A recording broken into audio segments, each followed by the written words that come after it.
Muy buenos días, muy buenas tardes o muy buenas noches, dependiendo de la hora que nos estés viendo. Bienvenido a un repaso más de Avengers en ARM. Les habla Joaquín Mejía y el día de hoy vamos a revisar algunos temas sobre infectología que correspondería a neumonías, infecciones del sistema nervioso central y endocarditis. ¿Sabes? Entonces vamos a comenzar como clásicamente lo hemos hecho muchas veces. Un caso clínico. Se trata de un masculino de 66 años de edad que tiene un alcoholismo desde los 30 años de edad, o sea, ya lleva 36 años bebiendo cada tercer día hasta la embriaguez. Qué buena vida, señores. Ingresó a urgencias por el padecimiento actual, que ha durado 15 días de evolución, con tos seca en accesos y fiebre. 5 días antes de su ingreso se agregó disnea progresiva hasta por mínimos esfuerzos y cefalea generalizada. 3 días antes de su ingreso, 3 días antes de su ingreso, presentó dolor precordial irradiado a la pared posterior del tórax, náuseas, vómitos y diaforesis. Posteriormente, la tos se acompañó de expectoración verdosa en cantidad no precisada. En las 24 horas previas a su hospitalización, presentó cianosis. A la exploración física obtuvimos una presión arterial de 140/90, una frecuencia cardíaca de 110, una frecuencia respiratoria de 33, una temperatura de 38.9 y es un paciente consciente, inquieto, con voz entrecortada, desorientado en las 3 esferas, cianosis ungueal y peribucal con utilización de músculos accesorios de la respiración, cuello corto y ancho tórax con disminución de movimientos de amplexión y amplexación, evidencia de estertores sibilantes subcrepitantes generalizados y marcada disminución del murmullo respiratorio en su parte derecha. Tiene una urea de 22 miligramos sobre decilitro y pues su radiografía que le mandamos a hacer se muestra a continuación. La pregunta también es: ¿cuál es el diagnóstico del paciente? Pues bueno, yo creo que ahí por la clínica sabemos que hay una buena afectación en sus pulmones y vemos aquí en esta parte, en este pulmón, todo este pulmón, una consolidación pues importante. Pues creo que no hay ningún problema entre distinguir si no es una tuberculosis, una influenza, una neumonía o una neumocistosis. Bueno, pues ya sabemos, entonces es una neumonía adquirida en la comunidad. Ok, en este paciente, pues ¿cuál es el patógeno más frecuente? La pregunta es en pacientes alcohólicos, pues este paciente es alcohólico. Entonces, pues también tenemos los streptococos, los Girovechi, algo viral o tuberculosis. ¿Cuál crees que sea? Pues sí, exactamente. Si estás pensando en la opción número, en el inciso A, los streptococos, pues estás en lo correcto. Muy bien. Y nos pregunta aquí cuál es el índice de severidad en el índice de severidad respiratoria CURB 65. ¿En qué estadio estaría? Ok, mira, si quieres esta pregunta la vamos a dejar un poquito para cuando veamos la escala, te la recuerdo para que lo entendamos y lo reflexionemos de mejor manera. Y por último, el tratamiento de elección, ¿cuál será? Les doy tiempo para que lo lean.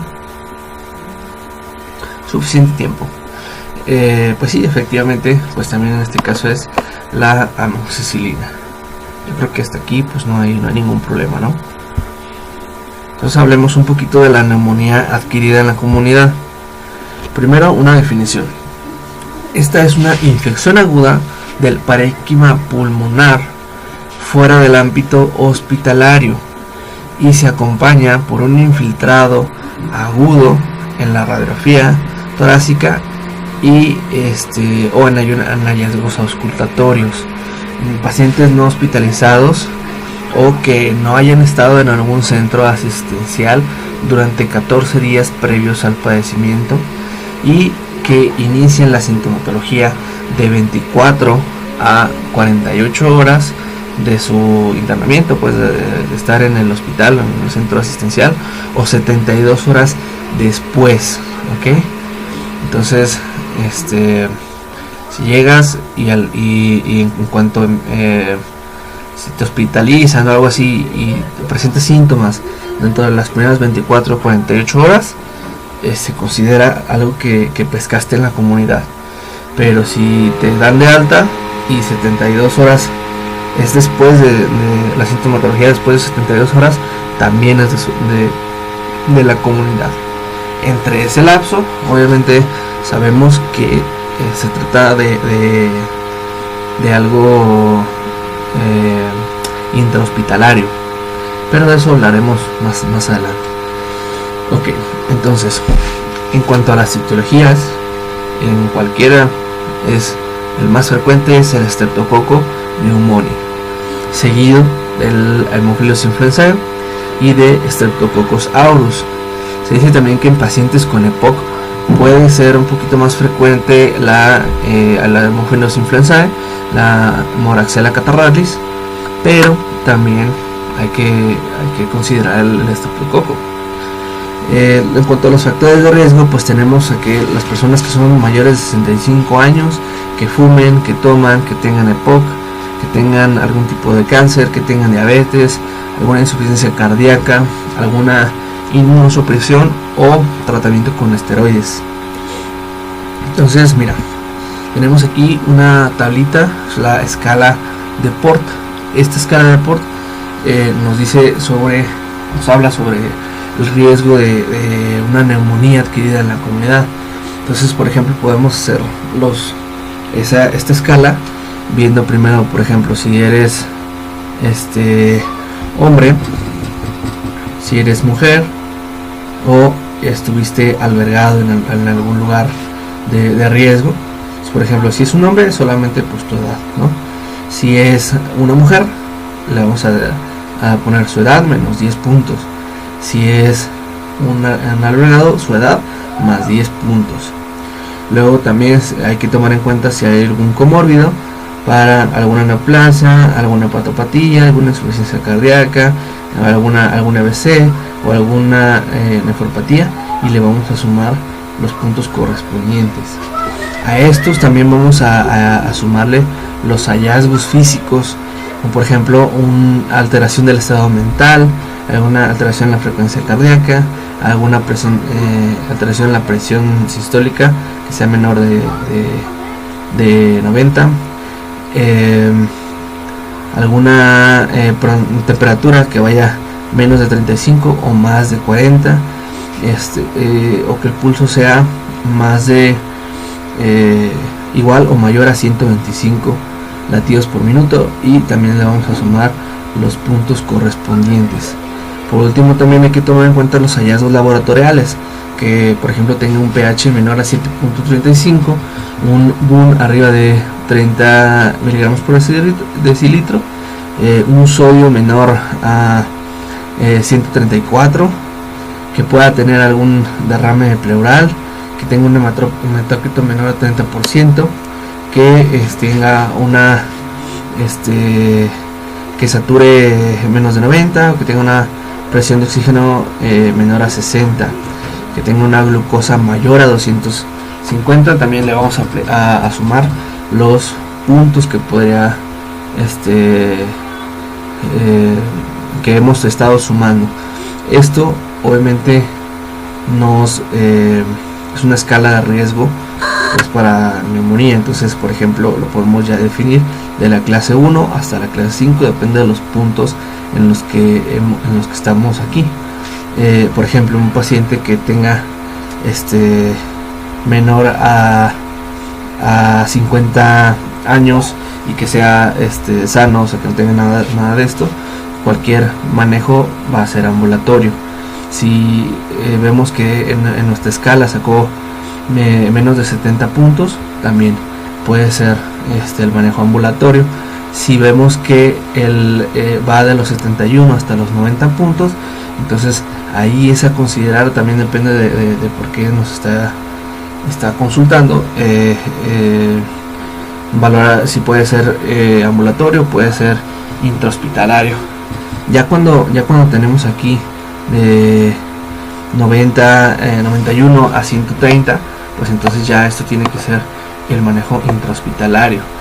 Y pues obviamente cuando está arriba de 130 puntos, sumando todos estos, pues tiene que ser intrahospitalario, pero también hay que considerar la terapia intensiva, la unidad de cuidados intensivos. ¿Sabes? Entonces hablemos un poquito de la clínica.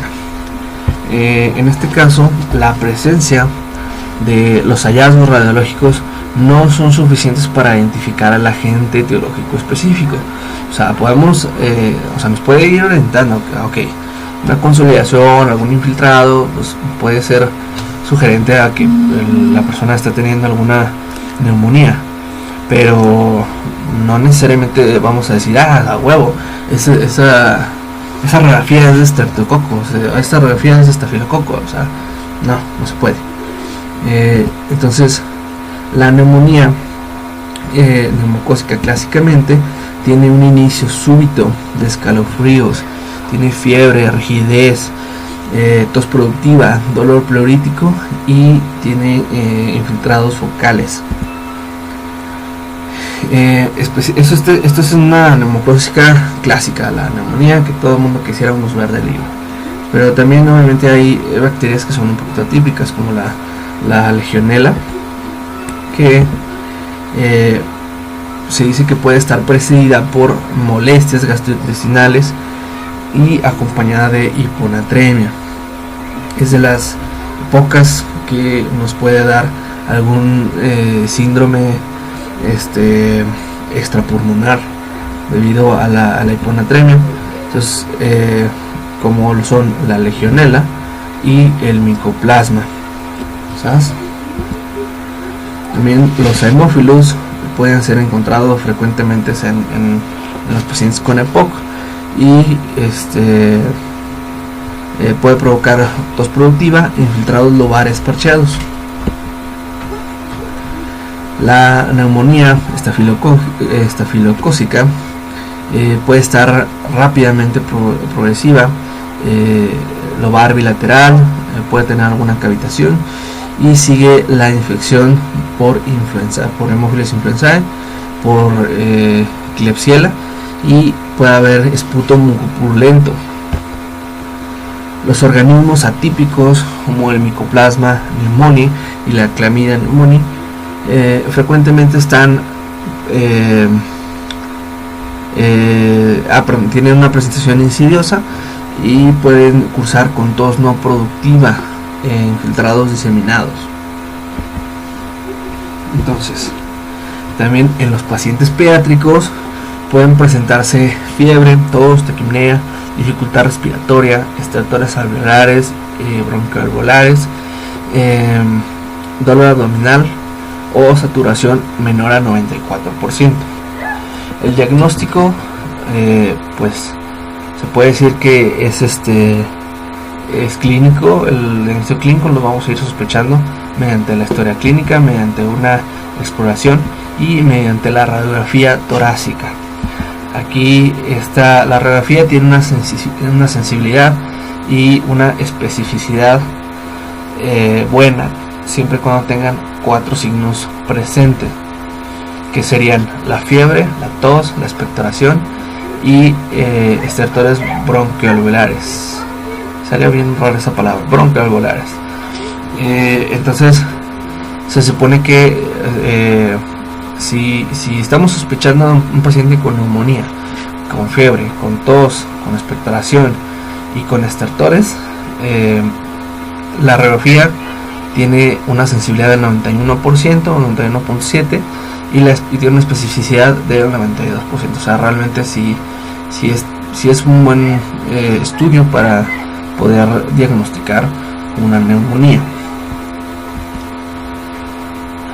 Desafortunadamente no se cuenta así exactamente con una estándar de oro. O sea, tiene que haber tiene que ser como integral el diagnóstico. O sea, no porque tenga fiebre y toda expectoración digas, puede ser una neumonía. No, o sea, tienes que tener todo un conjunto para que hacer un estudio, perdón, para hacer un diagnóstico certero. Hasta aquí solamente hablamos del diagnóstico de neumonía. Todavía no sabemos por qué la está causando, o sea, qué agente etiológico es, pero al menos sabemos que puede ser una neumonía. Entonces, por ejemplo, también en cuanto a los hallazgos radiológicos, básicamente podemos tener las condensaciones, como lo vimos por acá, las condensaciones, los infiltrados intersticiales, podemos ver todo esto, y alguna cavitación. ¿Okay? Entonces, aquí la ausencia, algo importante es que la ausencia de hallazgos no excluye el diagnóstico, ¿sí? Y que también no permite identificar un diagnóstico etiológico, pero sí nos puede ayudar a detectar complicaciones como algún derrame pleural, alguna afectación bilateral o afectación multilobar. ¿Okay? También una cosa muy importante que es a considerar es que durante los primeros días post tratamiento, si nosotros tomamos una radiografía, podemos ver como si estuviera empeorando el paciente. O sea, entonces realmente la radiografía se suele limpiar hasta 4 hasta 12 semanas. O sea, a pesar que clínicamente, si nosotros clínicamente damos el tratamiento y se ve mejor, o sea, es decir, el aspecto del paciente, la clínica, ya no tiene tanta tos, ya no tiene tanta fiebre, ya va bajando todo eso, ok, vamos bien. Pero no podemos esperar que luego en cuanto le damos el antibiótico, pues ya se va a limpiar la radiografía. Para eso tenemos que esperar, y más aún si volvemos a tomar alguna radiografía y vemos que se pareciera como que está un poquito peor, no pasa nada, no hay que asustarnos, porque hasta el momento es algo esperado. O sea, en ese momento tenemos que ir como que más hacia la clínica del paciente, ¿sabes? Después viene aquí la clasificación de CURB. Básicamente es una calificación para el riesgo de mortalidad. El CURB son como siglas, que la C significa confusión, desorientación, reciente en tiempo, lugar y persona. U de uremia, R de respiratoria, frecuencia respiratoria, B de presión arterial sistólica menor de 90 o diastólica menor a 60, y 65 pues de 65 años. Si recuerdan, nuestro paciente iba con desorientación, entonces tiene ahí un punto. La uremia estaba en 22, entonces ahí no, esa no. La frecuencia respiratoria estaba también como en a veces sí estaba como en 33, entonces es así, van 2. La presión arterial estaba bien, de hecho estaba un poquito elevada, y pues tenía 66 años. Entonces aquí la respuesta correcta era que tiene un CURB 3. ¿Cómo lo interpretamos aquí? Pues mira, si tu paciente tiene ninguno o uno de estos elementos, tiene realmente un riesgo de muerte bajo, y puedes dar un manejo ambulatorio sin problemas. Si tu paciente tiene de 2 a 3, entonces tiene un riesgo de muerte intermedio y mejor hay que manejarlo en el hospital. Si tiene de 4 hasta los 5 elementos, quiere decir que tiene un riesgo de muerte elevado y mejor también hay que admitirlo en el hospital y de preferencia pues en la unidad de cuidados intensivos. Hay unas recomendaciones que son para las personas que tienen riesgo moderado o alto, que son los estudios microbiológicos y PCR para virus respiratorios. En los pediátricos se recomienda el hemocultivo y en pacientes, sobre todo en pacientes que son hospitalizados y que fracasaron el tratamiento. También está una recomendación es la toracocentesis si existiera algún derrame pleural, y este derrame pleural, el líquido pleural, se utiliza para cultivo para a su vez hacer inmunoelectroforesis y o alguna ELISA. Esto sí, aquí sí se consideran un estándar diagnóstico para las neumonías, para identificar las neumonías que son por Streptococcus pneumoniae y Haemophilus influenzae.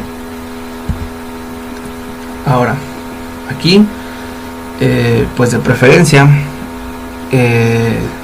podemos, aunque no sepamos muy bien su agente etiológico así real, si vemos que nuestro paciente tuviera algún que sea de riesgo al paciente, entonces sí podemos empezar con un tratamiento empírico mientras sabemos cuál es la etiología. Entonces, por ejemplo, el tratamiento ambulatorio empírico en pacientes que son niños de 3 meses a 5 años, la amoxicilina. Si es alérgico a la penicilina, podemos utilizar acitromicina o eritromicina. Si los niños son mayores de 5 años, podemos utilizar acitromicina. Como alternativa, eritromicina. Los niños con tolerancia oral, aquí tiene que decir intolerancia oral, penicilina procaínica.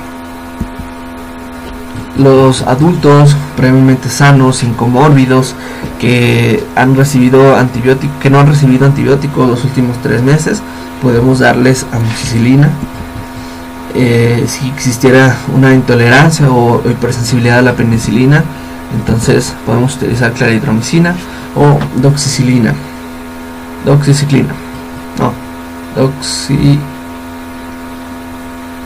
Está mal escrito. Doxiciclina. En neumonía adquirida en la comunidad, que tengan un riesgo moderado o alto, podemos utilizar penicilina G sódica o amoxicilina. Para los niños en tratamiento intrahospitalario, se dice que tiene que ser de preferencia dentro de las siguientes 4 horas al ingreso. Niños de 3 a 5 años que rechazan la medicación oral, hay que darles penicilina procaínica. En los pacientes con neumonía grave, una combinación de macrólidos y betalactámicos.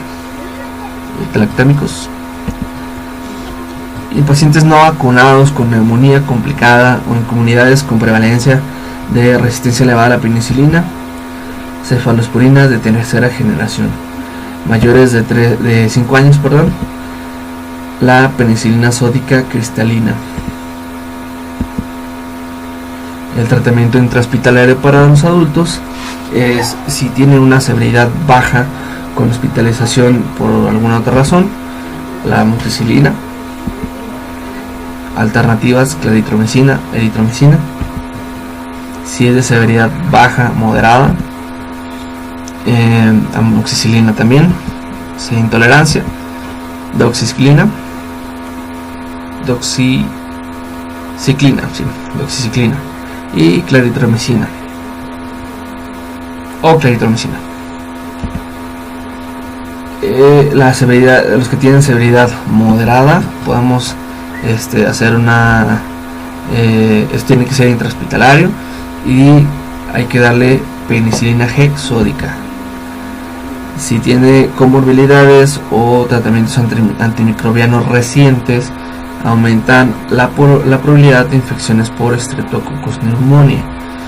Para ello podemos dar como tratamiento empírico la amoxicilina más claritromicina. Si son intolerantes a la penicilina, entonces pura claritromicina. Si de segunda línea, podemos dar algún beta-lactámico como la cefotaxima, la ceftriaxona o ampicilina más macrólidos como acitro, claritro o eritromicina.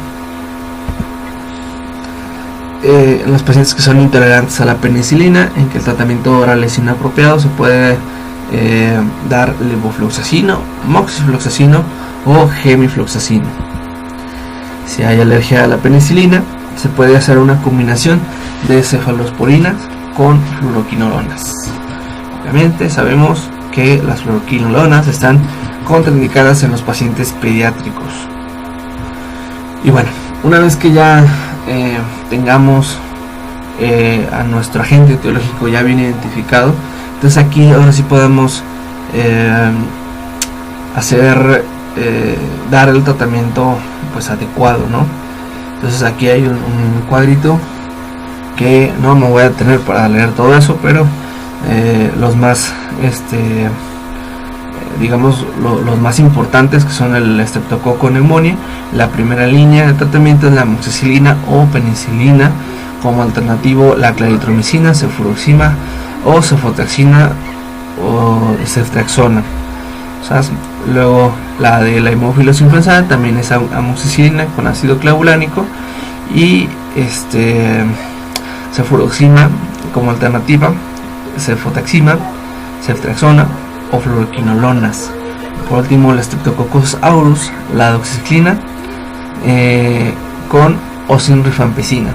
Si es una alternativa, si es resistente a meticilina, podemos utilizar vancomicina, linezolid o teicoplanina con osinrifampicina. Y los demás le ponen pausa al video y los leen con calmita.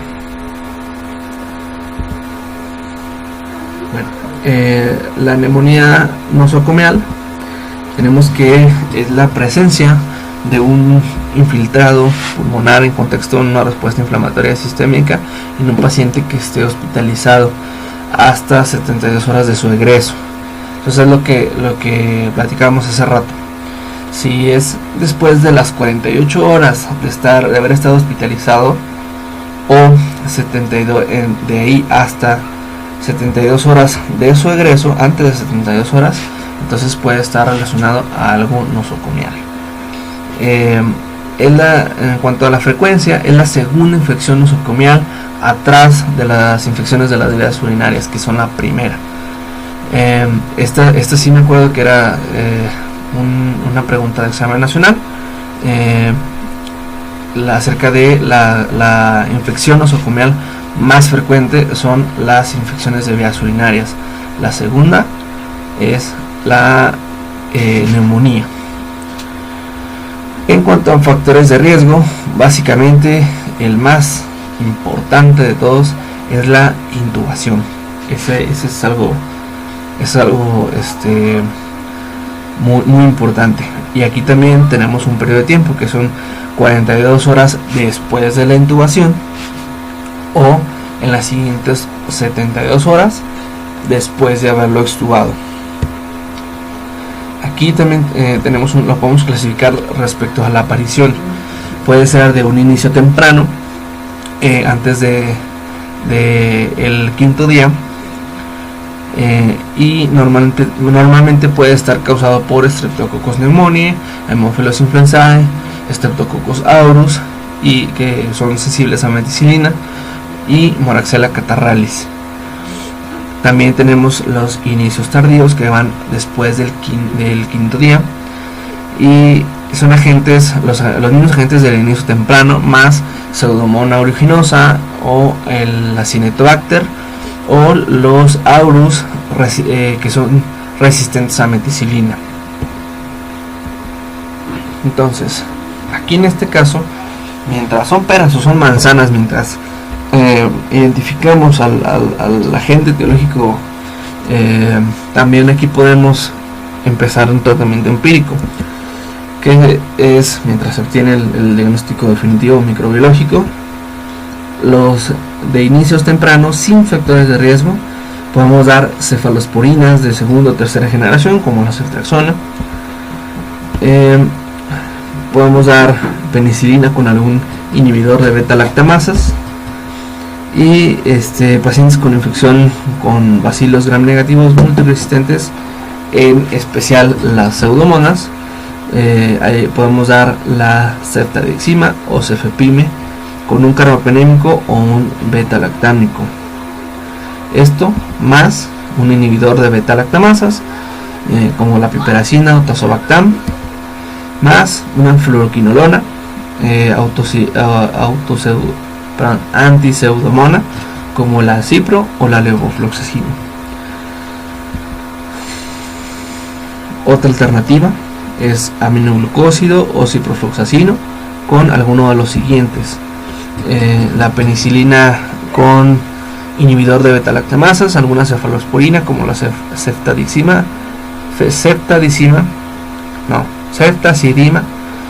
o la cefepima, el imipenem o astronam. Si son alérgicos a la penicilina, podemos utilizar fluoroquinolonas, clindamicina o astronam. Las que son de inicio tardío, podemos dar vancomicina o linezolid. Las quinolonas aquí son la tercera elección en niños, o sea, de preferencia obviamente no, pero pues si ya no nos quedó de otra, pues ni modo, pero tiene que ser nuestro último recurso, ¿va? Entonces vamos con otro caso clínico, si les parece. Si no, pues aquí está, ya se lo van a chutar. Se trata de un paciente escolar de 8 años de edad con antecedente de traumatismo cráneoencefálico y fractura de órbita derecha a los 7 años. Es un antecedente aparentemente sin complicaciones, con esquema de vacunación completo, sin otros antecedentes de importancia. Inició su padecimiento con la presencia de cefalea generalizada, fiebre de 39 grados centígrados, otalgia derecha, agregándose en las siguientes horas vómitas de contenido gástrico alimenticio en 5 ocasiones. El paciente acudió a urgencias, lo llevaron a urgencias en las primeras 12 horas tras haber iniciado su padecimiento. A su llegada se observa un Glasgow de 12 con ligera palidez de tegumentos, mucosas secas, ojos hundidos, pupilas isocóricas, normoreflécticas, faringe hiperémica, otoscopía bilateral normal, no tenía adenopatías, tenía rigidez nucal, área cardiopulmonar sin compromiso, abdomen blando depresible sin visceromegalias y peristalsis presente, las extremidades con hiperreflexia patelar bilateral. Entonces la primera pregunta es: ¿cuál es la prueba diagnóstica para este paciente? Más o menos aquí estamos dándonos cuenta de que hay algo de afectación neurológica, algo debido, por ejemplo, a la rigidez nucal, debido a la escala de Glasgow. Pues pareciera que estamos en algo temprano, pero ¿qué podríamos utilizar? Una punción lumbar, una resonancia, una radiografía de tórax, un hemocultivo. ¿Qué será? Realmente, para descartar hemocultivo, Si hay algo que está siendo agudo, imagínate esperar hasta que salga el hemocultivo, ver que sale, y si sale algo, y si no sale nada, nomás perdiste tiempo en balde, ¿no? Entonces eso, pues creo que no. Una radiografía de tórax, pues tampoco no tienen como algún signo específico de afectación pulmonar, nada de eso, o sea, como para qué, ¿no? Resonancia, punción lumbar. La resonancia pues no dice de dónde, pero pues me imagino que debe ser de la cabeza, ¿no? Entonces, pues bueno, la respuesta aquí es la punción lumbar.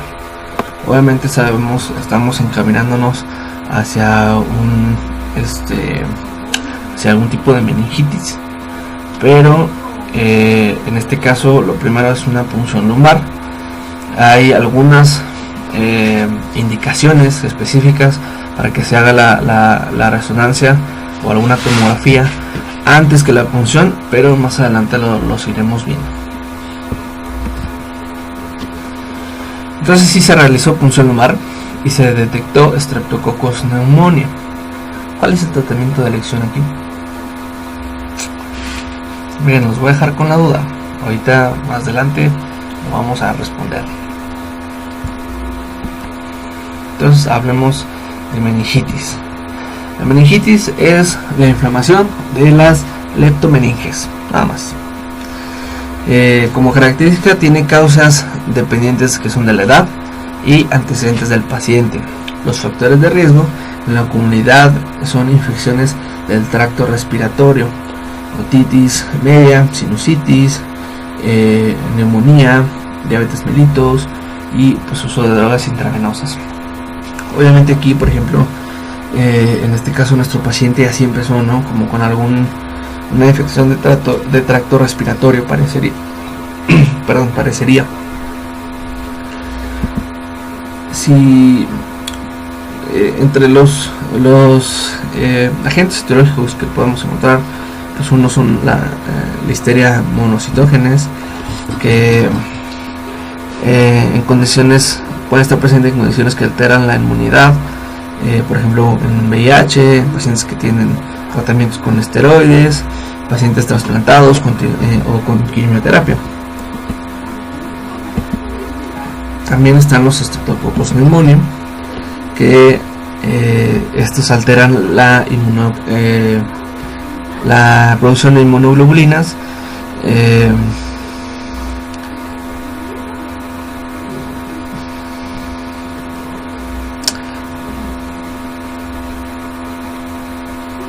ok, están, perdón, sí, ya lo entendí.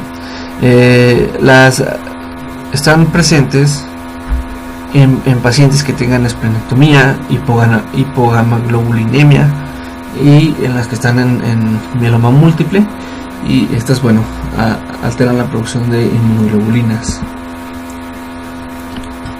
También existe la meningitis nosocomial, que incluyen las personas que tienen pues que estén en contacto con la instrumentación quirúrgica reciente, que tengan estados de inmunocompromiso, que tengan fugas de líquido cefalorraquídeo y antecedentes de traumatismo craneal.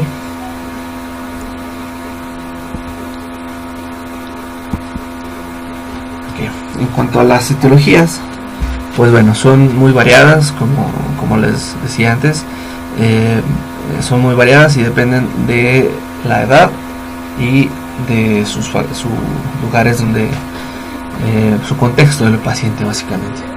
Entonces, por ejemplo, en cuanto a las etiologías bacterianas, tenemos los Streptococcus pneumoniae, la Neisseria meningitis, Haemophilus influenzae, Listeria monocitógenes, Salmonella, nocardias, tuberculosis, pseudomonas, rickettsias, treponema pálido, leptospira, así. En cuanto a los virus, tenemos algunos enterovirus no polio, virus de la parotiditis, arbovirus, herpes virus, virus de la coriomeningitis linfocítica, VIH, adenovirus, influenza virus, virus de sarampión, síndromes postinfecciosos víricos. Y en cuanto a hongos, tenemos los criptococos, el histoplasma, los coccidioides. En cuanto a los parásitos, los Angiostrongylus, los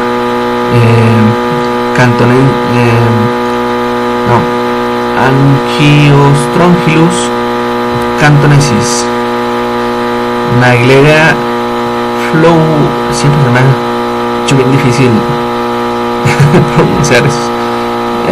Naegleria fowleri y la Acanthamoeba.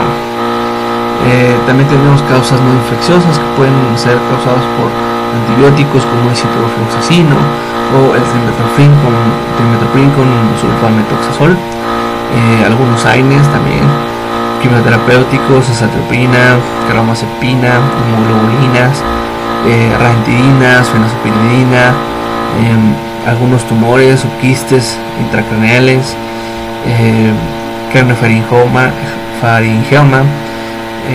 quiste dermoide y epidermoide, y algún teratoma también puede provocarlos.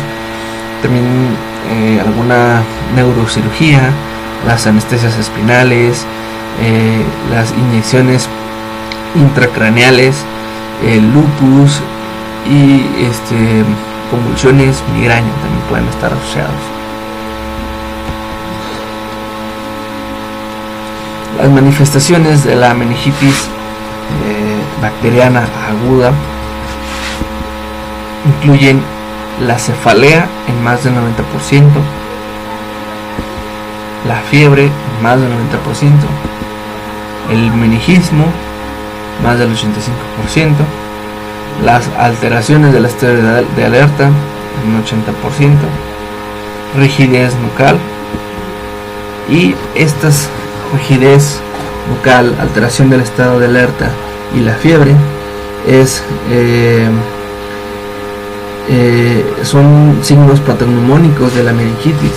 Por ejemplo, un paciente que no presenta estos síntomas, entonces pues casi uno puede descartar la enfermedad, porque siempre están presentes, prácticamente siempre están presentes. Puede haber convulsiones, náuseas, vómito, y signos de focalización. Puede haber Kerning y Brudzinski, como tenemos aquí en las imágenes. Este es el signo de Kerning, el cual tenemos que levantar su pierna y su rodilla, o sea, su rodilla flexionarla como en más o menos un ángulo de 90 grados y extender la articulación de la rodilla, y casi cuando es así, cuando es positivo, al momento de hacer eso, como el cuello lo tiene como rígido, ¿no? Y el signo de Brudzinski, que hay que levantar la nuca, y si es positivo, ellos solitos levantan las rodillas.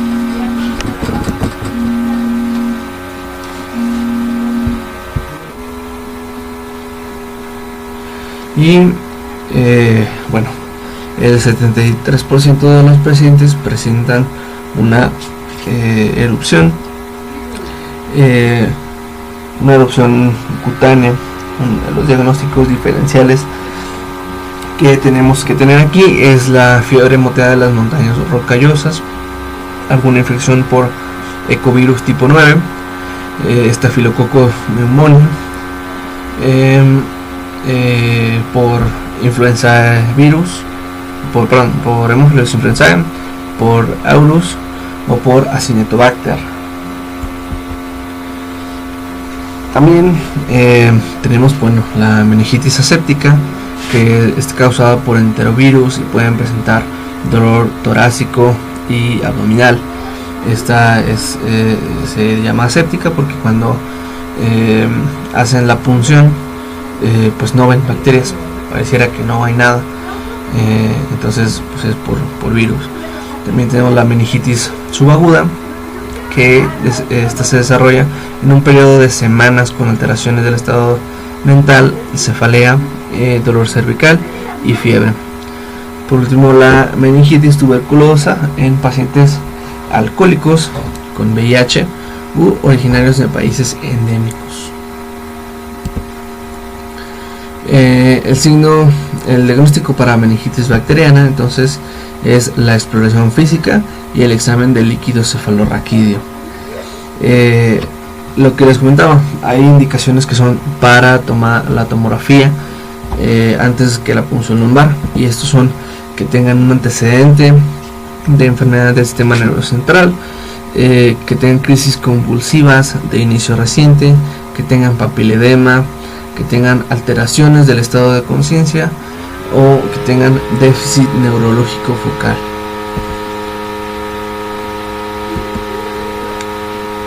Si se sospecha de hipertensión intracraneal, podemos realizar la TAC y valorar un ingreso a terapia intensiva. Si no hay datos de hipertensión intracraneal, entonces hacemos la punción lumbar y le hacemos su PCR sérica, procalcitonina y reacción en cadena de polimerasas.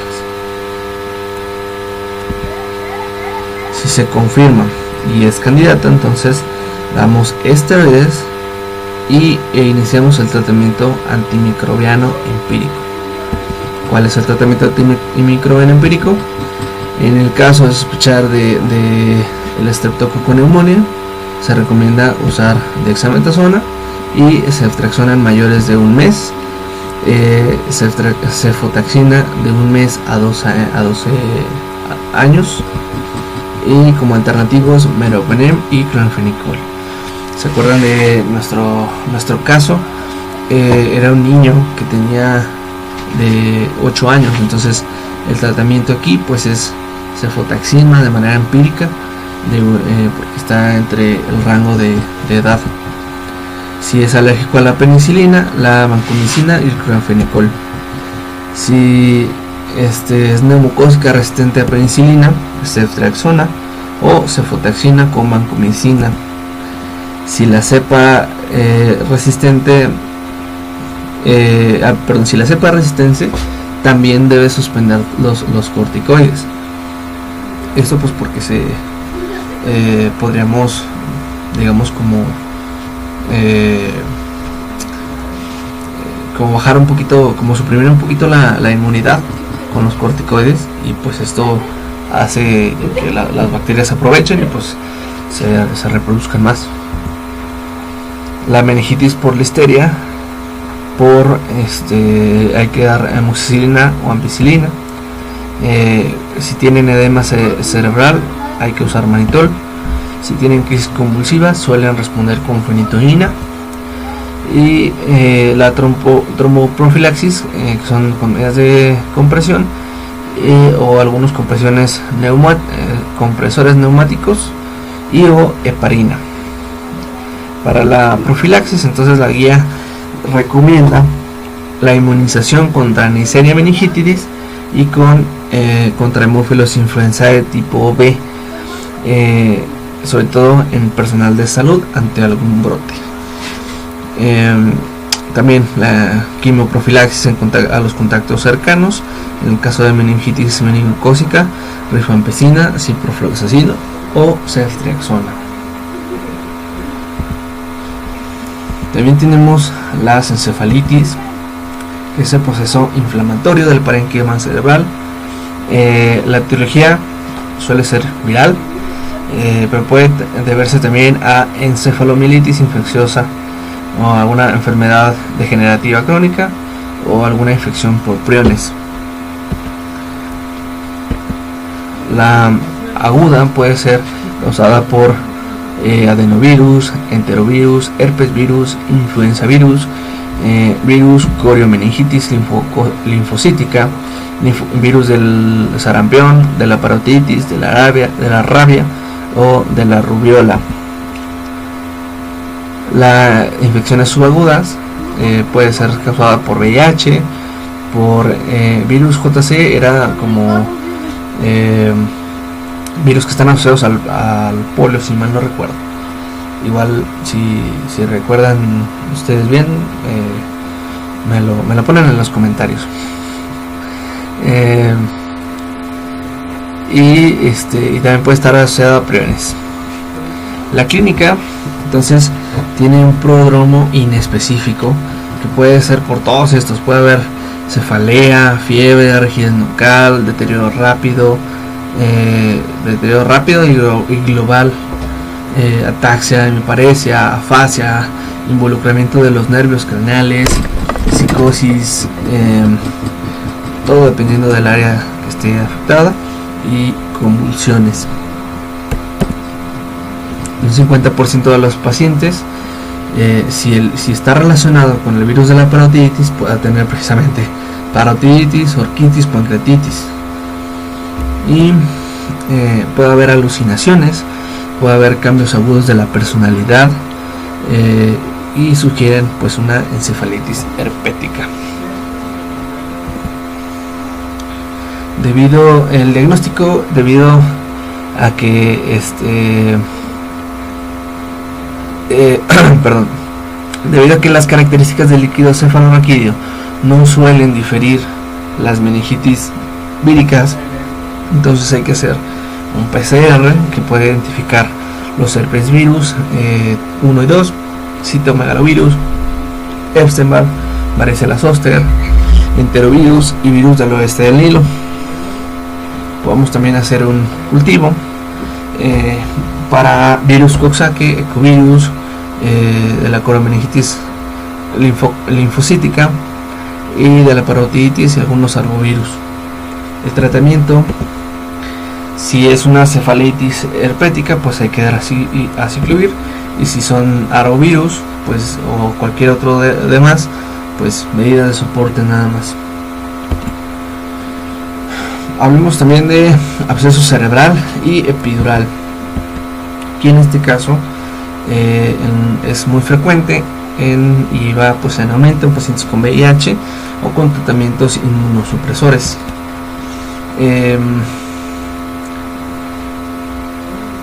En cuanto a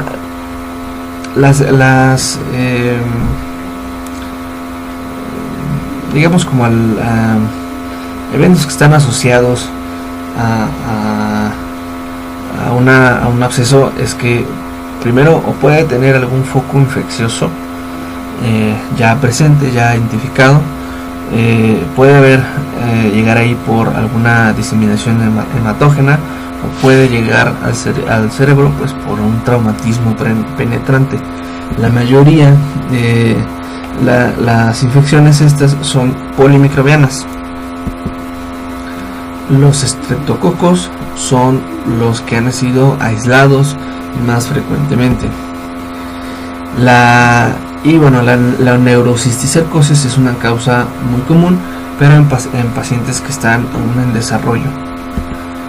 Respecto a la clínica, puede haber convulsiones, puede haber cefalea unilateral, fiebre un 50%, manifestaciones neurológicas dependiendo del lugar, o sea, ya depende, ¿sí me entienden? O sea, depende de dónde esté la afectación, pues sí puede tener algún tipo de ataxia, apraxia, alexia, o sea, todo eso, ¿sabes? El diagnóstico, en el abordaje debe considerarse la aspiración para la identificación del patógeno. La punción lumbar está contraindicada en pacientes con abscesos parenquimatosos y epidurales, y es debido a que tienen un riesgo alto de herniación, ¿sabes? También se puede utilizar la tomografía computarizada o la resonancia magnética.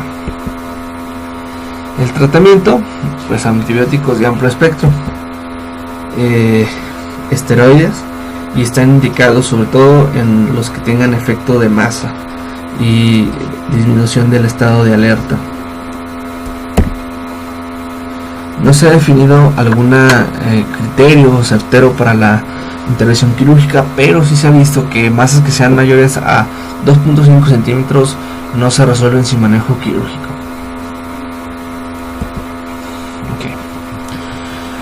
Sigamos con nuestro último caso clínico es paciente masculino de 79 años, acude por presentar síndrome confusional, fiebre de 40 grados, axilar y disnea de 5 días de evolución. Esta persona es hipertensa, es ex tabaquista, tiene diabetes mellitus tipo 2 con repercusiones macro y microvasculares. O sea, ha tenido cardiopatía isquémica, arteriopatía de miembros inferiores, con amputación de ambos hallux, y enfermedad renal crónica, retinopatía diabética. Todo eso tiene el señor. Tiene una cirugía valvular de sustitución valvular aórtica por estenosis aórtica severa. Esto fue en marzo del 2015. Ya estamos a 2018 ahorita, junto con la cirugía de revascularización miocárdica.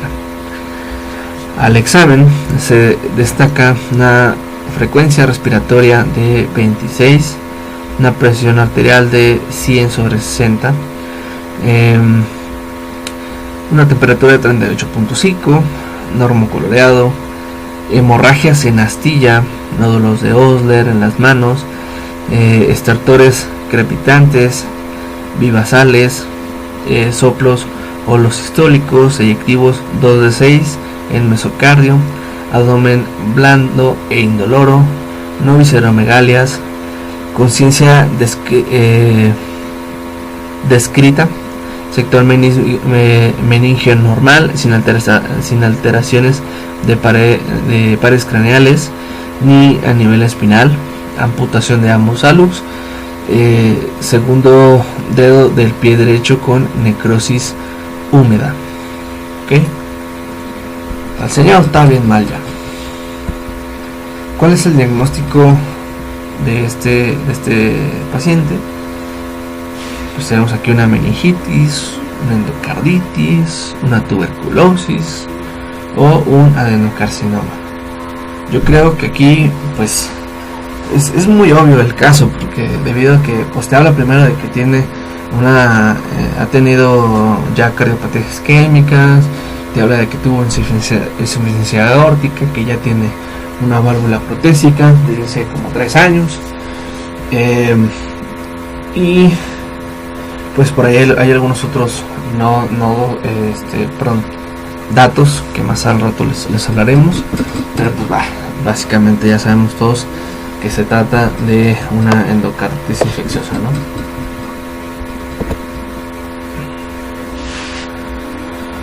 Ok, tomando en cuenta que aún no se ha obtenido el tratamiento específico, ¿cuál tratamiento debo seguir?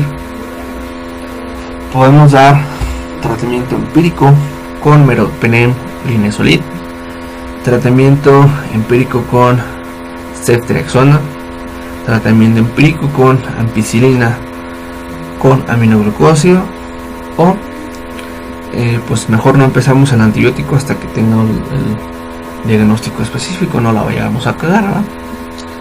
¿Cuál será aquí el caso, ¿no? ¿Cuál será lo correcto? Pues mira, primero, al igual que las otras temas que hemos visto, pues también es mejor el tratamiento empírico, debido a que si nos esperamos, aquí el tiempo es oro. El tiempo aquí, más que oro, es vida, ¿no? Entonces, si es un tratamiento empírico, ya descartamos una, y en este caso el tratamiento empírico es con ampicilina y aminoglucosa. Me sale bien derechito, ¿eh? Ampicilina con aminoglucósido. Más adelante vamos a ver por qué, y pues vamos a darle, ¿no? Entonces tenemos aquí la endocarditis infecciosa. En este caso es una infección de la superficie endotelial cardíaca asociada a vegetaciones adherentes compuestas de plaquetas, fibrina y microorganismos. Los estreptococos del grupo Viridans son los agentes causales más frecuentes en países en desarrollo, y en la población pediátrica son Staphylococcus aureus, y sobre todo en el mundo industrializado. Los factores de riesgo: si hay una cardiopatía reumática, cardiopatía congénita, prolapso de la válvula mitral, con insuficiencia, prolapso de la válvula mitral con insuficiencia, cardiopatía degenerativa, uso de drogas intravenosas y de catéteres. La endocarditis entonces la podemos clasificar de varias formas, ¿no? Primero, las que son de válvulas nativas, que son por bacteriemia transitoria. Los más frecuentes aquí son los Staphylococcus aureus y los Streptococcus orales. También tenemos de válvulas protésicas, como nuestro paciente, que tienen clasificarse de un inicio temprano, que son menor a 2 semanas, causados por Staphylococcus aureus, resistentes, coagulación negativos, bacillus gram negativos, enterococos, hongos y difteroides. Y los de inicio tardío son mayor a 2 semanas, similares a las que afectan a las válvulas nativas. Entonces, en nuestro caso, nuestro paciente pues era una persona de inicio tardío, entonces de válvula protésica. Hasta aquí mantengamos la idea. Y las asociadas a uso de drogas intravenosas, aquí en este caso los Staphylococcus aureus son los más frecuentes y afectan las cavidades derechas. Las asociadas a asistencia sanitaria puede ser nosocomial o no. O sea, las bacterias pueden ser cualquiera de las de acá, ¿no? O sea, puede ser que si tiene válvula nativa, puede ser que sea protésica, pues no sabemos. Último, asociadas a hemodiálisis, y sobre todo se presenta en adultos mayores.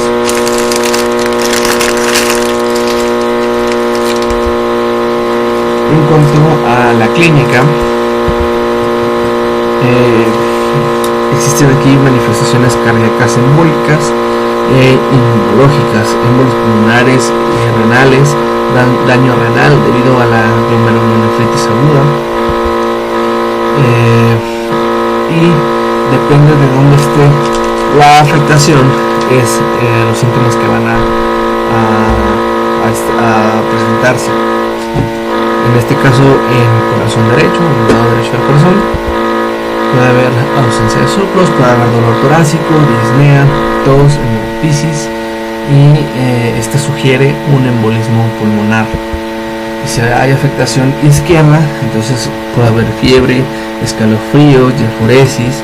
La fiebre puede estar ausente en los pacientes ancianos y en los crónicamente enfermos, y pues todos estos, como la anorexia, pérdida ponderal, confusión, apoplejía cerebral, mialgia, tralgia, dolor de espalda, dolor abdominal, náusea, vómito. Las manifestaciones embólicas y los fenómenos inflamatorios son la esplenomegalia, las petequias, las hemorragias en astillas. Si recordamos, tenía esas hemorragias nuestro paciente en astilla. Los nódulos de Osler en las manos, en las plantas, también los tenía. Las lesiones de Janeway, que son también en las manos, pues en los dedos, son similares a los de Osler, solamente que estas son lesiones planas, como hemorrágicas, ¿no? También los puntos de Roth, que es más o menos lo mismo, pero en el ojo. Déficit neurológicos, isquemia digital. También la sensibilidad abdominal por embolismo sistémico. En pediátricos puede haber fiebre, malestar, pérdida ponderal, básicamente. Se recomienda aquí la toma de hemocultivos en pacientes con cardiopatías congénitas o que están inexplicablemente enfermos. Si aquí el hemocultivo es negativo, no excluye la enfermedad, simplemente puede haber bacterias del grupo ASEC, puede ser brucela, puede haber hongos, puede ser Brunetti, Bartonella, Clamidia, Treponema, Whipple. Entonces, no es treponema, es Toperina Whipple. El estándar diagnóstico es el estudio histopatológico de una vegetación valvular. Tenemos aquí también unos criterios que son criterios de Duque, que aunque ya últimamente la guía no los menciona ni los toma en cuenta, pues es bueno más o menos saberlos, pues para saber digamos, pues para tener un norte sobre el diagnóstico de endocarditis, ¿no? Entonces tenemos criterios mayores y criterios menores. En este caso, presenta esta escala o estos criterios, nos dicen que 2 mayores nos hace el diagnóstico, que un criterio mayor y 3 menores también, o con 5 criterios menores. Por ejemplo, en cuanto a criterios mayores, tenemos que sean microorganismos típicos de la endocarditis en 2 hemocultivos separados, ¿sí? Streptococcus viridans, bovis, el grupo ASEC, el aurus o enterococos, en ausencia de un foco primario. Un hemocultivo persistentemente positivo, definido como microorganismo consistente con los que producen la endocarditis, tomados con una diferencia de más de 12 horas. Todos o la mayoría de los cultivos, 3 de 4 cultivos separados con diferencia de 1 hora entre el primero y el último, o un cultivo positivo para Brunetti, o títulos de IgG que estén en 1:800. ¿Okay? Otro criterio, los criterios mayores son evidencias del involucramiento endocardíaco. Esto con un ecocardiograma que nos dice si hay alguna masa, si hubiera algún absceso o alguna dehiscencia parcial de la válvula protésica, o también una nueva regurgitación valvular. Es suficiente con auscultarlo, pues con un soplo. En cuanto a los criterios menores, puede ser la predisposición, o sea, factores de riesgo, la condición cardíaca, que use drogas intravenosas, que tenga fiebre, que tenga fenómenos vasculares como los que ya hablamos hace ratito, ¿no? De las hemorragias, de las lesiones en astillas, de Osler, los de Janeway, fenómenos inmunológicos. Aquí me equivoqué, pues estos son los Osler y los puntos de Roth son inmunológicos, pero sí las lesiones en astillas y las de Janeway sí son cualquier hemorrágicas. Fenómenos vasculares, evidencia microbiológica, o sea, que hemocultivos positivos que no cumplen con exactamente los criterios que ya lo dijeron, pero podemos tener alguna evidencia serológica de algunos otros organismos que sean propios de las endocarditis. Entonces, les digo, esto en la teoría nos tendría que dar como el diagnóstico, ¿no? De que sí tiene endocarditis, pero la guía no lo valora como tal. Entonces, pero sí es importante saber al menos cuáles son las manifestaciones que nos pueden orientar como hacia una endocarditis. O sea, el hemocultivos, un ecocardiograma, auscultación con soplos, la fiebre, los factores de riesgo, fenómenos vasculares, fenómenos inmunológicos o alguna otra forma que no sea evidencia microbiológica, que no sean hemocultivos. Eso es lo que les decía yo, la guía no considera los criterios de Duque, pero nos dice que también aquí podemos utilizar una citometría hemática, reactantes de fase aguda, algún examen general de orina, el electrocardiograma y una radiografía de tórax, además de los criterios de Duque. El tratamiento, si se sospecha, hay que dar tratamientos empíricos con antibióticos parenterales intrahospitalarios por 4 a 6 semanas. Entonces el esquema de tratamiento empírico son, si son válvula nativa o válvula protésica tardía, hay que dar ampicilina con aminoglucósido. Es lo que pasaba con nuestro paciente, o sea, ya tenía una válvula tardía, protésica tardía, entonces había que dar ampicilina con aminoglucósido. La válvula protésica temprana, entonces la vancomicina con rifampicina y aminoglucósido. Los esquemas de tratamiento dirigidos a patógenos aislados, streptococos, penicilina G con aminoglucósido. Los alérgicos a penicilinas, la vancomicina con aminoglucósidos. Los estafilococos en válvula nativa, penicilina con aminoglucósidos. Si son resistentes a penicilina, vancomicina con aminoglucósido. El estafilococo en válvula protésica con rifampicina, vancomicina con rifampicina y aminoglucósido. Enterococo, ampicilina con aminoglucósido. Y si es alérgico a la penicilina, hay que usar vancomicina. Los bacilos gram negativos, podemos utilizar ampicilina con aminoglucósido.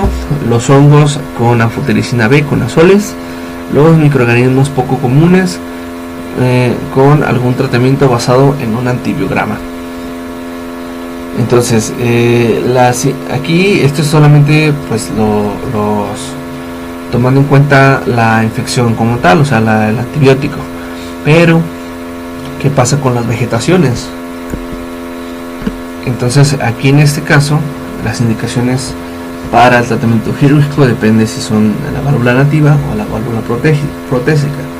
Respecto a la nativa, es si hay una falla cardíaca secundaria, estenosis o insuficiencia valvular, si hay insuficiencia aórtica y mitral con elevación de la depresión telediastólica ventricular izquierda o de la presión auricular izquierda, si hay endocarditis fúngica o por organismos altamente resistentes, si hay bloqueo cardíaco, absceso anular o aórtico, lesiones destructivas, penetrantes, formación de fístulas o infección del anillo fibroso, si hay embolismo recurrente, vegetaciones persistentes al tratamiento antibiótico también, o si hay vegetaciones móviles mayores a 10 milímetros. Respecto a la válvula protésica, entonces si hay falla cardíaca, si hay dehiscencia a la documentada por fluoroscopía o por ecocardiograma, si hay aumento en la obstrucción o regurgitación protésica, si hay algún absceso intracardíaco, si hay bacteriemia persistente o embolismo recurrente. Aquí la profilaxis entonces se hace en pacientes con lesiones endoteliales o endocárticas preexistentes, procedimientos dentales o respiratorios, con amoxicilina, o ampicilina o ceftriaxona. Si hay alergia, entonces podemos utilizar cefalexina, ceftriaxona o clindamicina. En procedimientos gastrointestinales o genitourinarios que involucran al tejido afectado, podemos dar amoxicilina o ampicilina con vancomicina. Si hay procedimientos en el tejido muscular esquelético, en piel infectados, podemos utilizar alguna cefalosporina. Si hay alérgica a beta-lactámicos, entonces la clindamicina o vancomicina. Y bueno, pues esto ha sido todo por hoy. Espero que les haya ayudado un poquito a entender. Son temas difíciles, son temas que se tiene que ver a un paciente de manera integral. O sea, sí, como vimos, hay datos que son patognomónicos de cada enfermedad, pero pues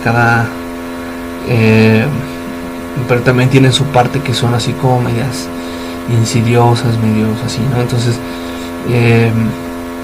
en este caso, pues nada más valorar al paciente de manera integral, ver toda su historia clínica, ver su exploración y